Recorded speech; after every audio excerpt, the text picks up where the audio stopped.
to become the next Sir Isaac Newton or Albert Einstein? Learn from the master, Refath Bari. Watch his videos to achieve your dream. That was enough time for the do now. I'm just going to go ahead and show you the way I interpret the do now. So I'm going to erase what we did previously. Hopefully you kept it in your notes. And I'm going to draw a diagram of what we've been doing. A visual representation, if you will. Okay, so all that is gone. All this is gone. And we have some free space. Okay. Okay. So we have some free space. Maybe I should write what we just derived in our previous lecture on the right hand side. But I guess I'll do that later. So let's draw a visual representation of what we're dealing with here. Okay. So we have as follows. We're in our two-dimensional coordinate plane. We have two vectors. One is our previous vector, right? It has a magnitude of r. It has coordinates of a, b, and it has a direction of theta degrees in respect to the horizontal. Okay, and then I'm going to rotate that vector r, that vector, let's call this vector u. I don't know why I didn't give it a name previously, but we're going to take this vector u, rotate it by some arbitrary angle, let's call it alpha, as we did in the previous two lectures. Okay, and I rotated it by some angle alpha. And I'll get some new vector, let's call it v. Okay? And this vector v is going to have some coordinates a prime, not alpha prime, a prime, b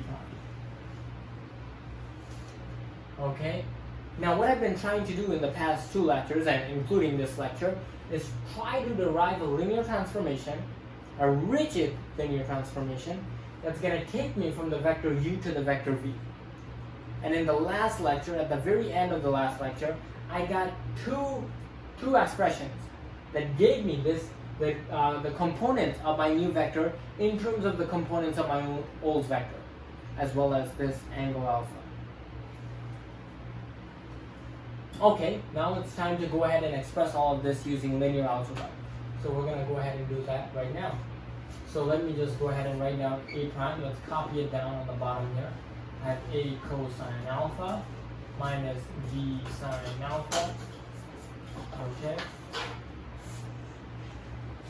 So let me erase all this, and these are the transformations we just derived.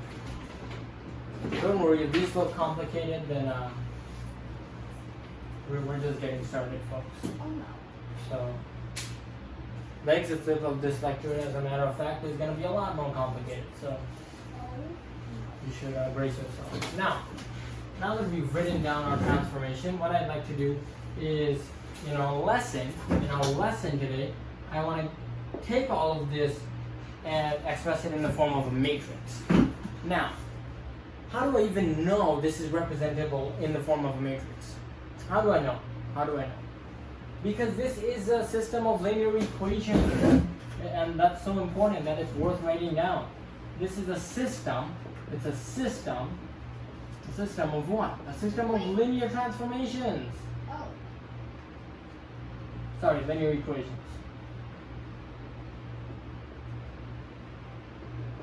Okay? And because it's a system, I know I can represent it as a matrix, because matrices are just systems of linear equations encoded in a more concise form. So how can I represent this system as a linear, as a matrix? So let's look carefully. When you do this, the most important thing to do is go ahead and identify key terms and key terms in your expressions. I notice that I have a cosine alpha and I have a cosine alpha here. I notice that I have a sine alpha and a sine alpha here. Okay, so that means the right hand side of my matrix is going to be the desired vector, the desired output vector, and it's so important that it's worth writing down in extra large font size. So let's go ahead and write that down. Right? So that's the output vector that I'm looking for after I rotate my original vector. So that's going to be vector v, if you remember that. Okay?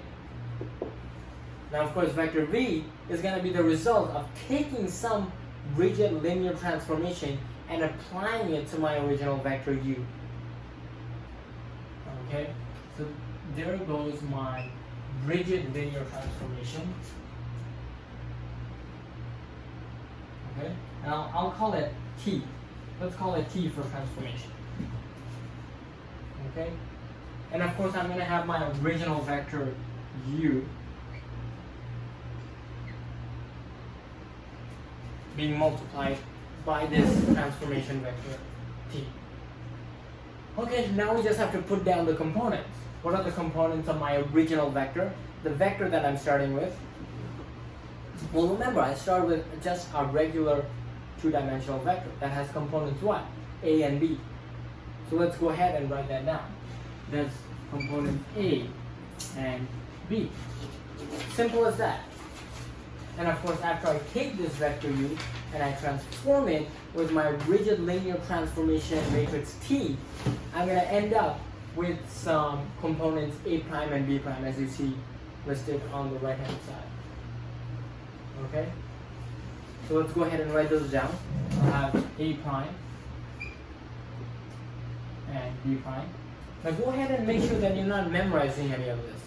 This is so complicated that even for basic proof, you can't memorize it. So really, the key thing to do here is take away the basic principles of what we just did over the last 3 lectures, which is derive this transformation matrix.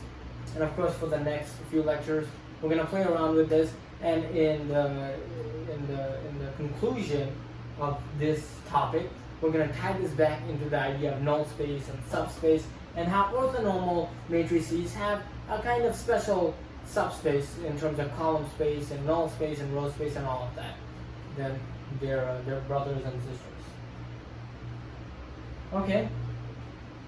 Now what am I going to do? Now I'm just going to take the components that I see in common here. So I'm going to write cosine alpha, negative sine alpha. Let's go ahead and write that down. It's extremely important. That's the crux of my argument here. Cosine alpha. Make sure you don't mess up the A, the alpha, and the A prime. They're completely different. This A is the x component of my original vector. This alpha is the angle by which I'm rotating my original vector. And this A prime is going to be the x component of my resulting rotated vector. Okay? So let me write it nicely. Cosine alpha. And my, what is it? The x component of my next basis vector is going to be negative sine alpha. Negative sine alpha. Right? Hopefully that makes sense. Let's make sure that negative sign is clear and crisp.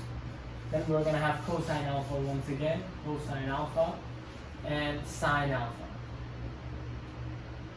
Now, that's the end of today's lesson. And in our exit flip, my job is to verify that I didn't make a mistake, because it is extremely, extremely easy to just switch 2 of these entries, or mix up the diagonals, or switch the main diagonal with the second 2 main diagonal. So in our exit flip, we're going to go ahead and verify that this indeed does give me the transformation, the rigid linear transformation that I'm looking for. Okay? So what I'm going to do in my exit flip, is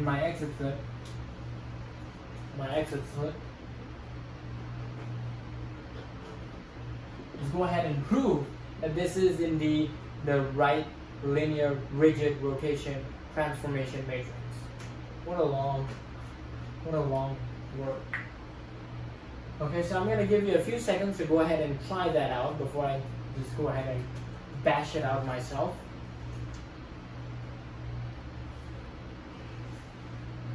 So hopefully that was enough time for the exit flip. Now we're going to actually prove, or actually just verify, because we've done the proof. We're going to verify that this indeed does give me the right linear rigid transformation. So I'm going to go ahead and erase that right hand side. Hopefully you've written that down to your convenience. Okay. And let's see what I get.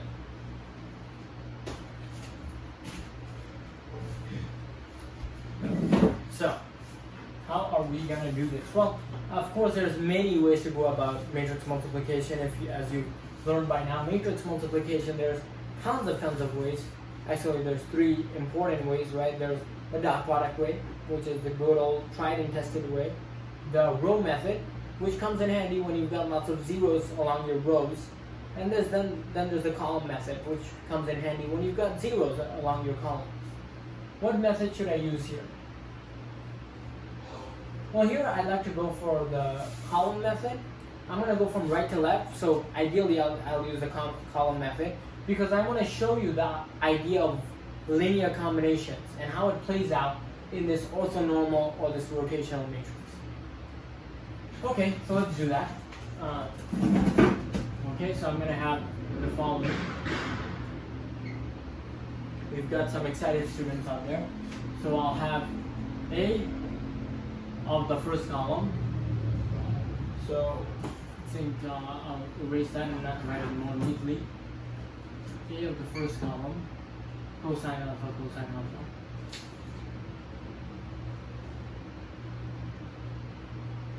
And then what? And then I'll have B of the second column. So plus B. Hopefully you're seeing this. If you can, just go ahead and comment down below. Negative sine A. Subscribe to Bari Science Lab to fall in love with math and science, especially programming.